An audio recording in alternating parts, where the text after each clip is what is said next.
ಅಲ್ಲೇ ಇದ್ದೀನಿ. ಇವತ್ತು ಸಾಯಂಕಾಲ ರಿಸಲ್ಟ್ ಮೇಲ್ಗಡೆ ಬರುತ್ತೆ.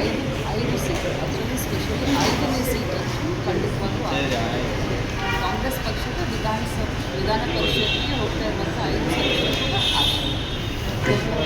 ಬಿಜೆಪಿ ಮೇಡಮ್, ಬಿಜೆಪಿ ಉಚ್ಚಾಟಿತ ಶಾಸಕರು ಹೇಳ್ತಿದ್ದಾರೆ ಆತ್ಮಸಾಕ್ಷಿಯಲ್ಲಿ ಮತ ಹಾಕ್ತೀವಿ ಅಂತ. ಅದೇ ರೀತಿ JDS ಮತ್ತು ಬಿಜೆಪಿಯಲ್ಲಿ ಇನ್ನು ಕೆಲವ್ರು ಯಾರಾದರೂ ಇದ್ದಾರೆ ಮೇಡಮ್ ಮತ ಹಾಕಂಥವ್ರು? ನಮಗೆ ಹೇಗೆ ಗೊತ್ತಾಗ್ತದೆ, ನಾವು ಇಷ್ಟೇ ಹೇಳ್ಬೋದು, ನಮ್ಮ ಅಭ್ಯರ್ಥಿಗಳು 5 ಕಾಂಗ್ರೆಸ್ಸಲ್ಲಿ ಯಾರು ಆತ್ಮಸಾಕ್ಷಿ ಅಂತೇಳಿ ಬಾರ್ಡರ್ ಕ್ರಾಸ್ ಮಾಡುವಂಥ ಸಾಧ್ಯತೆಗಳಿಲ್ಲ. ಈ ಕಾಂಗ್ರೆಸ್ ಪಕ್ಷ ಭಾಳಷ್ಟು ಒಗ್ಗಟ್ಟಿನ ಪ್ರದರ್ಶನ ಮಾಡಿದ್ರೆ ಮುಂದೆ ಕೂಡ ಪ್ರದರ್ಶನ ಮಾಡ್ತೀವಿ. ನಾವೇ ನೋಡಿದ್ವಿ ಮೊನ್ನೆ ನಡೆದಂಥ ಆ ಒಂದು ಏನು ನಮ್ಮ ಮನೆ ಗಂಗಾಮಯ ಸಾಹೇಬರು ಯಾವ ರೀತಿ ಅದು ಸ್ಮೂತ್ ಟ್ರಾನ್ಸಾಕ್ಷನ್ ಅಂತ ಹೇಳ್ಬೋದು. ಪ್ರಜಾಪ್ರಭುತ್ವದ ಇತಿಹಾಸದಲ್ಲಿ ಒಂದು ಒಳ್ಳೆಯ ಒಂದು ಬೆಳವಣಿಗೆ ಕಾಂಗ್ರೆಸ್ ಪಕ್ಷದಲ್ಲಿ ಸೆಟ್ ಮಾಡಿದ್ದಾರೆ. ಸೊ ಇದರ ಅರ್ಥನೇ ಕಾಂಗ್ರೆಸ್ ಪಕ್ಷದಲ್ಲಿರುವಂಥ ನಾವೆಲ್ಲರೂ ಕೂಡ ಒಗ್ಗಟ್ಟಿನಿಂದ ಇದ್ದೀವಿ.